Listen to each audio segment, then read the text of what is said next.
नमस्कार मंडळी. तर आज रविवार आणि आमच्याकडे आज गजानन महाराजांची पालखी यायची होती.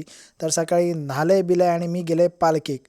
आणि पालखी म्हणजे दरवर्षी आमच्या आवाटात पालखी येता आणि पूर्ण आवाटभर मिरवणूक होता आणि आपण परत गजानन महाराजच्या मठात म्हणजे मळेवाडी जो मठ हा ना आमचो थंयसर आपण परत नेऊन मिरवणूक काढून ठेवतो परत. तर पालखेक आमच्या सगळे घरांकडे थांबता परत असं मान असता म्हणजे सगळ्यांकडे की सगळ्यांक पाय वगैरे पडा भेटता, पालखीचं दर्शन घेऊक भेटता. पूर्ण आवाटात पूर्ण एक राऊंड होता आणि मग परत आपण गजानन महाराजच्या मठात होतो. आणि पालखीचो परत जे पालखी वगैरे घेतात त्यांचे पहिली पाय वगैरे धुतात आणि परत त्यांना नाम वगैरे लायतात. परत महाराजांच्या मूर्ती वगैरे पाय वगैरे पडतात. आणि सगळे आपले आपापल्याप्रमाणे काहीतरी खाऊ वगैरे देतात. काहीतरी लाडू, बेसनचे लाडू किंवा कलिंगड वगैरे असं काय पण देतात. आणि एकदम वेगळी मजा असते. तुम्ही पण बघा आणि एन्जॉय करा.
आता ही पालखी थांबली ती संदीप मिंचुरकरांच्या घराकडे.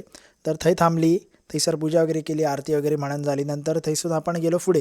पुढे आम्ही रेडकरांच्या घराकडे थांबली. मग थंयसून परत सेम आरती वगैरे झाली. नंतर आपण मग डायरेक्ट आमची जी सार्वजनिक इमारत आहे थंयसर आपण थांबलो. तर थंयसर वगैरे आरती वगैरे पूर्ण वगैरे म्हणून नंतर थंयसर महाप्रसाद होतो. मग झाला थंयसर महाप्रसाद वगैरे घेतलो आणि परत आपण नंतर महाप्रसाद झाल्यानंतर थंयसर मग प्रमोद गोवेकरांकडे दिसत जाता पालखी. मग थंयसर थांबतात. थंयसर पण आरती वगैरे होऊन नंतर आपण संध्याकाळचे असे बाहेर मतलब मिरवणूक काढतात. आपण नाचात वगैरे आपण मिरवणूक अशी पालखी नेतो आपण असा रात्रीपर्यंत नाचतो वगैरे आणि डायरेक्ट मठात नेतो आपण पालखी.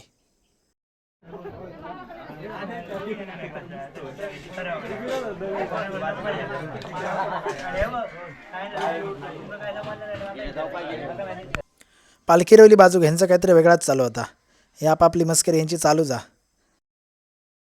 नंतर नाचत नाचत आम्ही गजानन महाराजच्या मठात पालखी वगैरे आणली, आरती वगैरे झाली आणि आरती झाल्यानंतर परत रात्रीचं महाप्रसाद आपण थंयच केलो आणि परत लाडू वगैरे दिले आणि नंतर आपण महाप्रसादात गेलो. थंयसर जेवलो, हे सगळे एकसाथ होते बसतात. जेवलो पिलो आणि नंतर आम्ही घरात गेलो. तर पुन्हा भेटू नवीन ब्लॉगमध्ये. आता बाय बाय.